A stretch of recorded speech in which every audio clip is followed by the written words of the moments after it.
Hello, and this is Talk for Glory, episode 51. Like like we said earlier today, or yesterday technically, because it's about to be midnight, guys.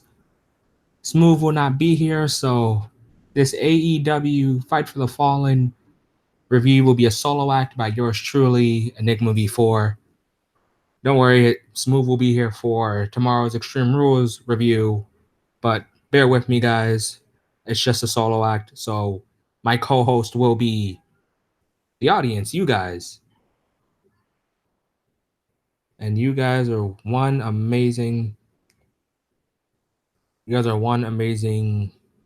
audience, also co-host. I love hearing your thoughts as much as hearing my own.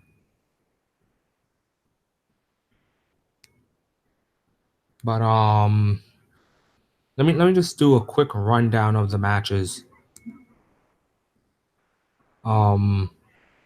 Sorry guys, normally I have it right next to me, but the list of matches isn't like 2 inches from me. So give me a second, guys. But did you guys enjoy Double or Nothing? Not Double or Nothing. Oh God, we've already had so many. Just think about it, we just had Double or Nothing a couple months ago.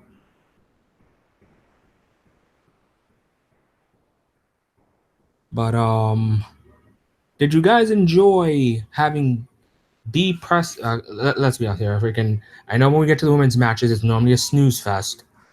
So I'm going to be as straightforward, blunt, and everything in between as possible. What do you guys think of B Presley? You guys already know Will Ospreay's wife or girlfriend, and Britt Baker, someone else's girlfriend, Bebe, being in the same ring in an AEW ring. I feel like that should be the match that should be for the AEW Women's Championship.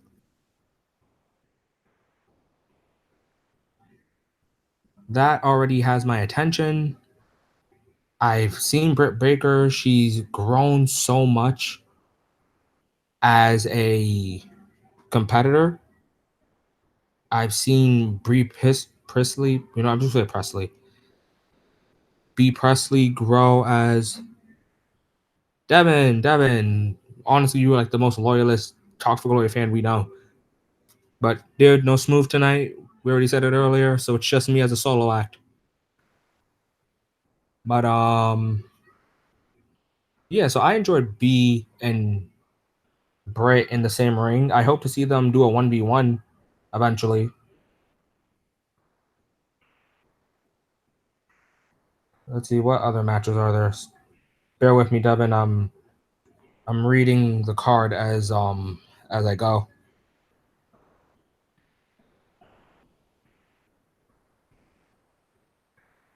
So just give me a second.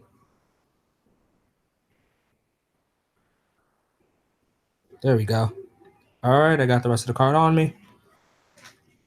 So that was just one of the highlights for me. I don't want to go into the full pre-show. I'm not getting into the Sunny Kiss, Sunny Sky, whatever the hell his name is. Not getting into that versus the Librarian. Not getting into that. What did you guys think of the opening match? Bad Boy and freaking highlight of AEW. That's my nickname for him. Joey Janela, Jimmy Havoc, and also Alan Darby. I don't know if I'm saying his name correctly. So guys, again, still bear with me.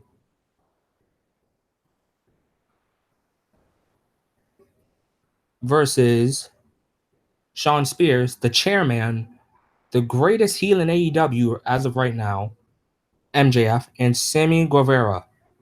Sammy, he said that he was being overlooked in this. And I've just got to say, yeah, you kind of were, because Alan Darby had a great match against Cody. It was really good. You tell me your thoughts, Devin.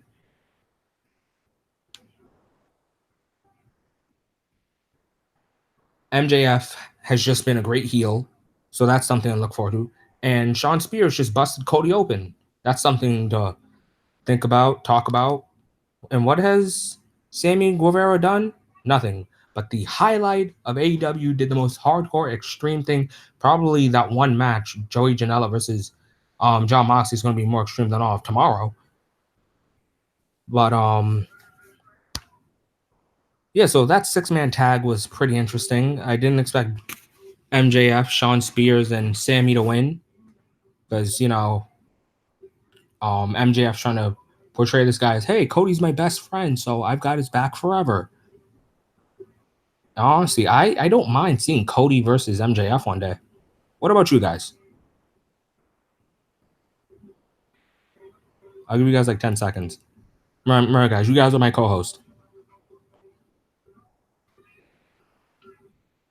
All right, but that's everything for that match. Not much to go off of. Brandy versus Ali with Awesome Kong at ringside. Honestly, I'm just not a fan. I thought Brandy would come into this match. I thought Brandy would come into this match like with a fresh plate, clean slate. Here's the work. Here's my development. Sean Spears looks the best. You're right. He has physically and just more dominant. We no longer have to go 10, 10, 10, 10. We no longer have to do that. The guy that smashed a chair over Cody's head. That's the guy I know.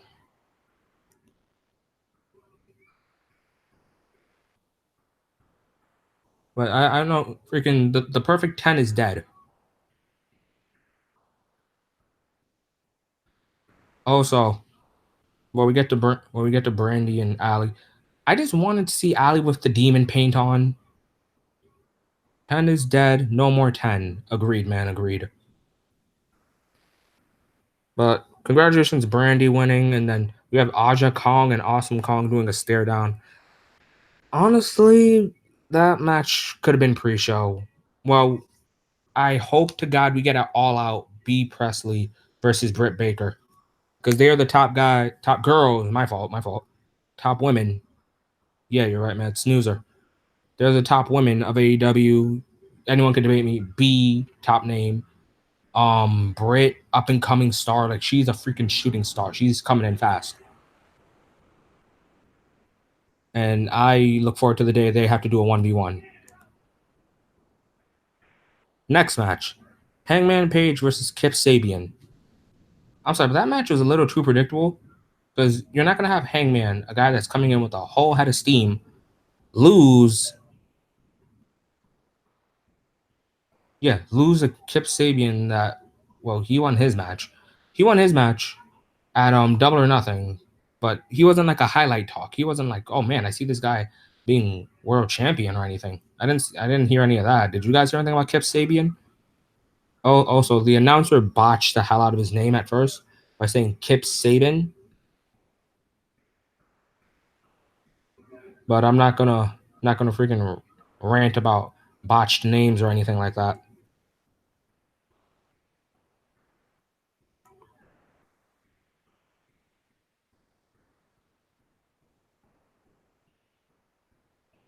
Hey there. But excuse me, guys. Sorry, I'm getting word of something. I'll be right back.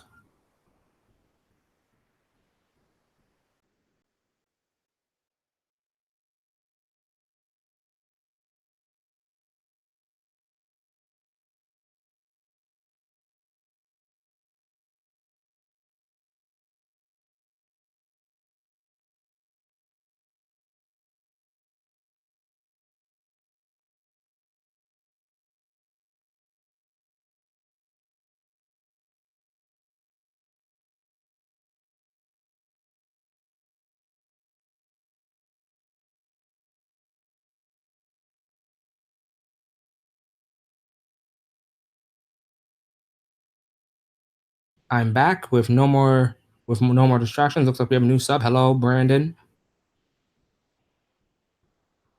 Hope to hear everyone's thoughts on double. Oh no! Oh my god! I keep hearing freaking Double or Nothing. But thoughts on Fights for the Fallen, Kip Sabian versus Hangman was a good match. I like the fact that Hangman did an amazing job of selling his knee injury. I've always said this about knee injuries. You shouldn't be doing flips if your leg's injured. And that's like, okay, you're not doing a good job of doing it. I've said it about Seth. I've said it about Kofi. I've said it about Kenny. I've said it about the Bucks. Like, sell your injury correctly. That's my 2 cents on the topic of selling.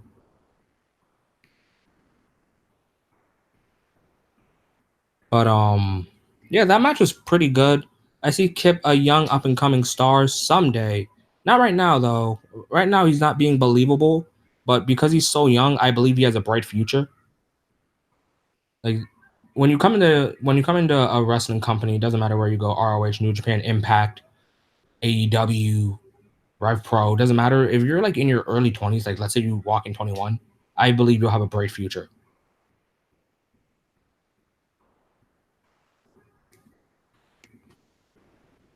But yeah, it was a good match between Kip Sabian and Hangman.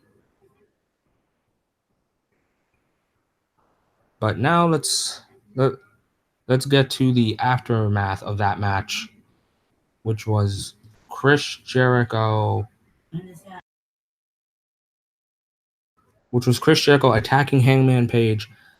And we just admit that Chris Jericho is the greatest at disguising himself. He disguised himself as Jushin Thunder Liger a while back in the 90s. He disguised himself as Sin Cara. He disguised himself as Pentagon Jr. at All In. And he disguised himself as I forgot what those things are. Whatever that heel team was that won later. I'm going to get to that later. He disguised himself as that. So he's just really good at disguising himself at this point. At this point, if the person's got a mask on, you got to be wary. Is that Jericho?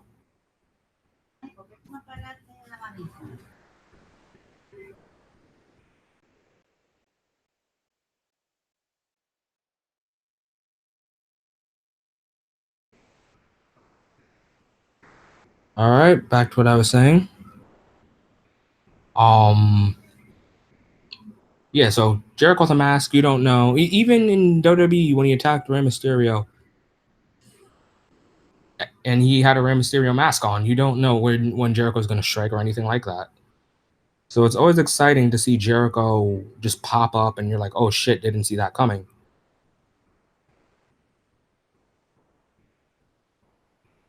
And on top of that,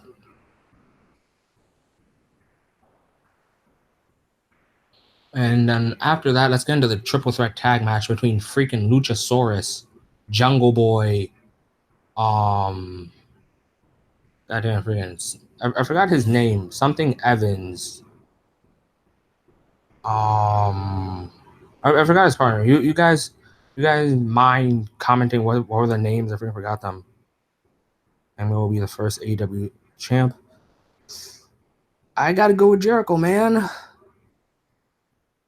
Let's find out together. We're gonna find out together who'll be the first ever AEW champion at All Out.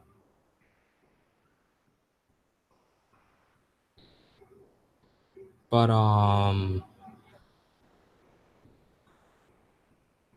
yeah, actually let's get to that freaking. How many people think Hangman's winning? How many people think Jericho's winning? Because there's just a lot of. There we go. Now I remember Jack Evans and Angelico.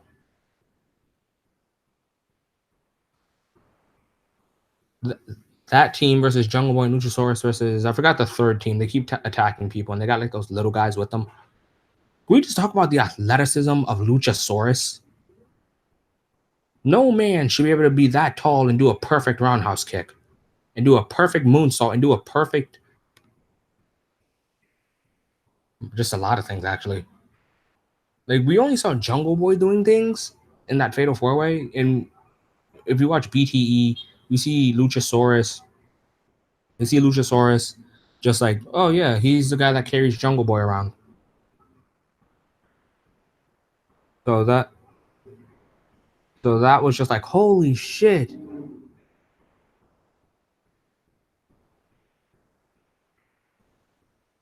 And don't get me wrong, Jack Evans and Angelico had so many cool moments, especially that single legged 450.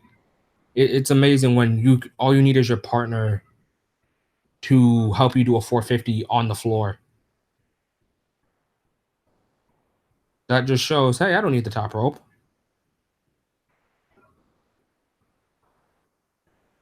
That just shows that all you need is your partner. And this is why I love tag team wrestling. This match, even though the right team didn't win, well, for me, I personally wish Jungle Boy and Luchasaurus won.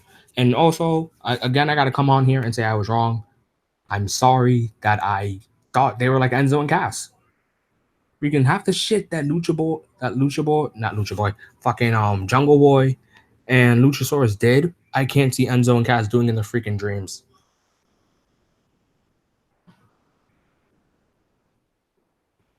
But who else? Who else? Oh, let's talk about that GTS Black Mass combo they had, and then after that, that power bomb. And who knew that Jungle Boy knew how to power bomb? And that other team, I keep forgetting their names. So someone, I feel like one of their names is Evil One, and the other one I forgot his name. But that Swanton and Cannonball combo, and Jungle Boy still kicked out until they did like the gory bomb neck breaker move. Didn't see that coming. Really took my breath. And I'd say about like 3 times in this match, I went, holy shit. I just really love tag team wrestling, and AEW is really rejuvenating my love more and more. Every time I feel like tag team wrestling's gone from a 10 to a 9, AEW brings it back to a 10, and I really love tag team wrestling. I can't wait to see the first ever tag team title match of AEW. All right, next match. Let's keep it going, guys. The next match wasn't for anything. Next match, another tag match. The Lucha Bros versus SCU. Frankie Kazarian and Scorpio Sky. My God, what a match that was. Could we just talk about how over both teams are? One side, SCU. Other side, Zero. Fair. Just both. You just didn't know who you were going to beat. I mean, who are you going to cheer for? Don't get me wrong. Florida's beautiful. But it wasn't SoCal. It wasn't SoCal, so it had to be the worst town ever.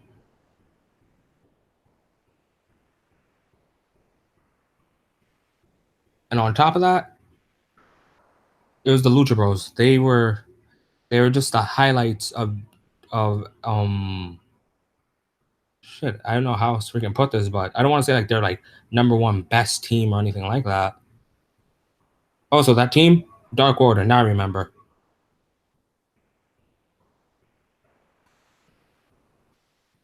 Yeah, they're not the best because Young Bucks beat them, and I guess you could say vice versa.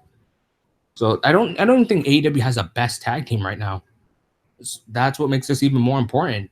Like everyone's like trying to make their claim, state their name, put their names at the top of best tag team. Yeah, I'd even say best friends are in this talk. But there were so many spots here. The super kicks, the cutters, the constant zero fears. And can we just talk about how fast and quick Scorpio Sky is to be kicking like high kneeing Phoenix and Pentagon Jr. with such athleticism and such crisp. And Kazarian, oh man, I've been watching him since X Division days in TNA.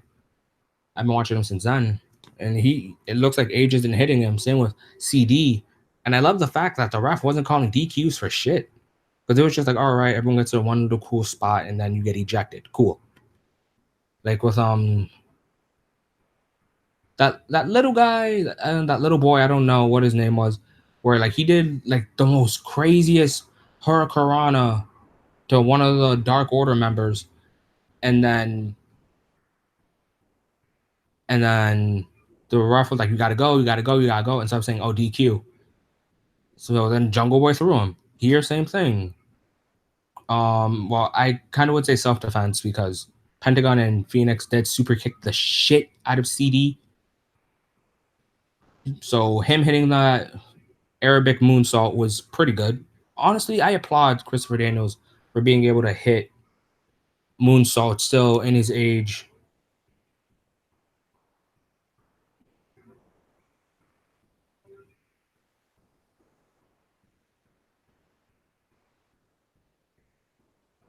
Like there's I'm literally just running out of words to give Christopher Daniels. Like he won the ROH title. He's a Grand Slam in ROH, and his career in TNA speaks for itself.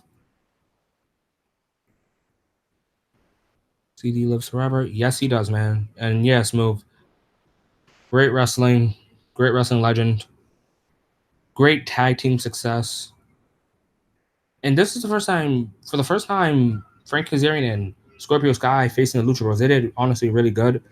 There was a little comment, not here in a group chat I'm in, where someone said Phoenix looks like Kalisto, and although he looks like Kalisto, Kalisto can't do half the shit that Phoenix does. Wow. While Kalisto's over here doing Viva Pinata, Phoenix and Pentagon Jr. are doing great things. They're keeping their names relevant. But I feel like I'm on this tag match though too long. Again, I love tag team wrestling, so I'm just gonna keep rambling. Let's talk about after what's on the thumbnail, how the Lucha Bros challenged the Young Bucks to a let's settle this match in honestly my childhood match. I don't care what game I got. It was SmackDown vs. Raw 2007, 8, 9, 10. Any game, you play me, I want to do a ladder match. I love doing ladder matches. So the fact that we're gonna get the Lucha Bros versus the Young Bucks in a ladder match at All Out is just holy shit. And we've seen the Young Bucks in a ladder match. We've seen them in ladder wars. We've seen them against the Hardys. We've seen them against the Motor City Machine Guns and Christopher Daniels. We've seen them we just finished. We closed the year of 2018 with them in a ladder wars against SCU and the Briscoes. Sorry guys, cars. It's late here in New York, so we don't get ambulances. We get cars now. We're moving up. So the fact that we're going to see another one, especially with Pentagon and Phoenix versus the Young Bucks, I can't wait for that. I'm very excited for that match. All right, time for the next match: Kenny Omega versus CIMA. I wasn't excited for this match. I thought CIMA was decent. Sorry about that. I thought CIMA was decent, but this match proved me wrong. Cena's not Cena, guys. CIMA, S-I, not S, C-I-M-A. I know it may sound like I'm saying Cena, but I thought CIMA was decent. I didn't think he could hang with the likes of Kenny Omega. But I was pretty damn wrong. They put on a great match. Kenny showing why he's the best bout machine. I don't want to say it was 5 stars. So Meltzer, if you ever watch this, thank you for taking the time out of your day to watch another podcast. But you rate CIMA versus Kenny 5 stars. I'm gonna have to call you out on that, man. It was a good match. Deadly meteors left and right by CIMA. But the legacy of Kenny Omega's One Wing Angel will continue on, and Kota Ibushi still goes on in history as the only man to kick out of it. Move, I really hope he does it, man. Sometimes you just can't say 5 stars.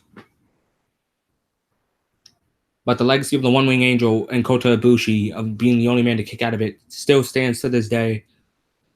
And I'm impressed with the fact that Kenny has kept that legacy standing. The only guy to kick out of my finisher is my best friend, my partner, my golden lover's partner, and that's how it's going to stay. I applaud that for being the thing. And there are so many wrestlers throughout the years I assumed would kick out of the One Wing Angel. I assumed Jericho would have been one. I assumed Okada would have been. I expected Naito to be one, but no, only Ibushi. So what a legacy to hold for your finisher move. All right. Sorry, guys, that this stream has been pretty damn short. It's just me as a solo act, but I'm already at the main event. I kind of skipped over some matches because snooze fest. I'm sure you guys don't want to hear about the women's tag match, and I kind of like breezed through the 6-man tag match. Yeah, I went through a lot of that stuff fast. But give me your thoughts, guys, on the fact that you're gonna get the Lucha Bros versus the Young Bucks in a ladder match before we head in to the main event. Like, what do you think? What do you think where this match can go? How excited do you think this match will be? What's the build behind it? And who do you guys think would be winning this? I'll give you guys 2 minutes.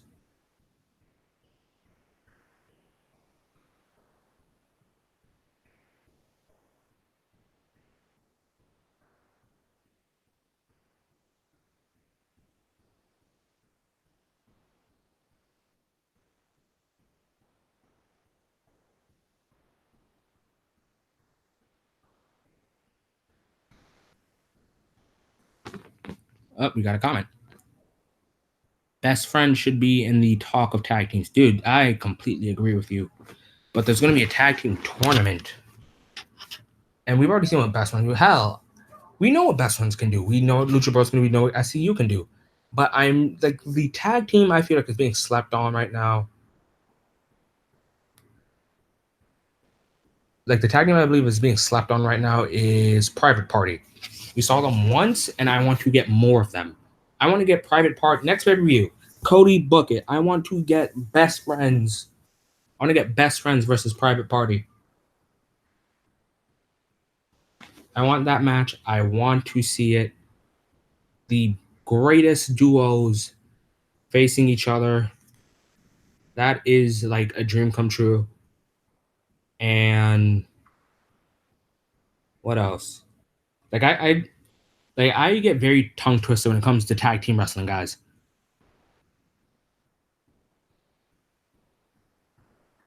Yeah, yeah, I get very tongue twisted because there's just so much to talk about with tag team wrestling.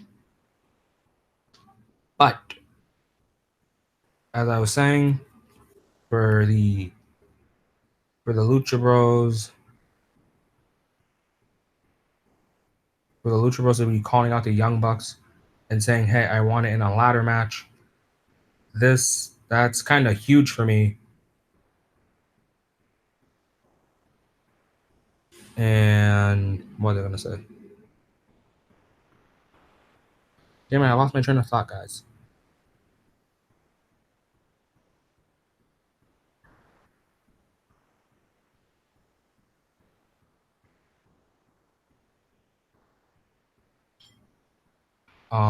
Anyways, let me just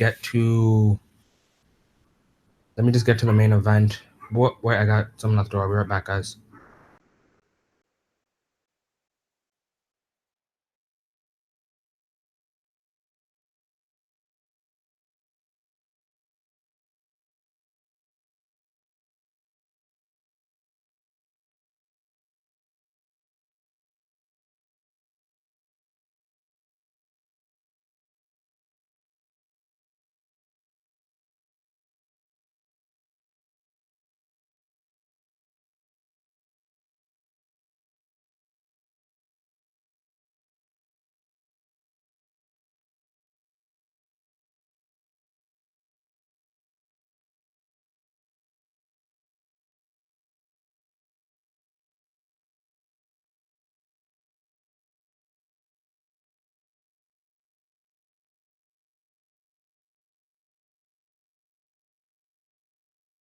But yeah, let me get to the main event, guys.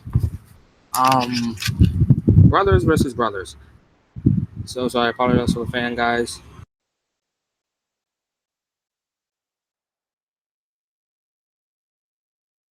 Yeah, you guys are gonna have to just bear with it for now. Brothers versus brothers, Rhodes versus Bucks. This is definitely a match I can say is in competition with their Golden Lovers match and with their Hardys match, and they're just. I think this should be Goldust's last match.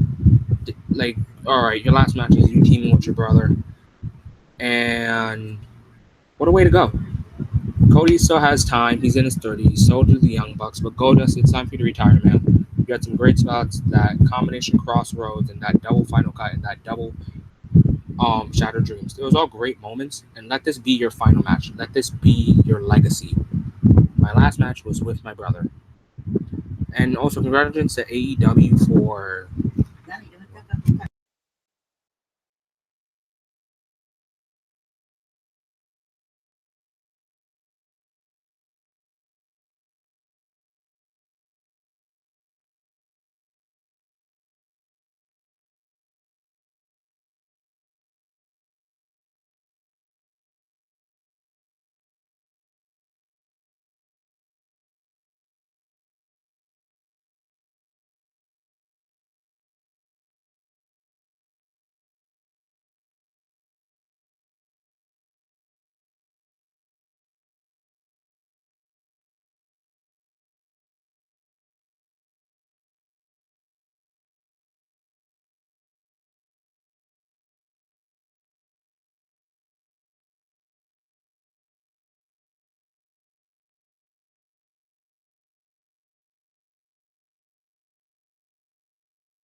there we go. Okay, I'm sorry for my constant cutouts. A lot of things are going on at the same time. But yeah, I just want to congrats AEW for their good pay per view. If I wanted to give this a rate, I'd give this a 8.8 out of 10 or round it to a 9. There were a lot of really good moments here, a lot of good matches. I can't wait for the next. I can't wait for the guy. What did I see? I can't wait to see the next pay per view and yeah. So if you guys haven't already, drop a like, drop a sub, drop a comment. Yeah, drop a comment, drop a like, drop a sub.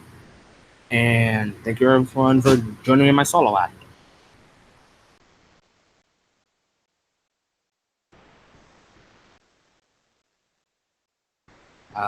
Wait. Yeah, just do all that, guys. Thank you for joining me. I'm Ling Before, and I am out of here. Have a good night, everyone.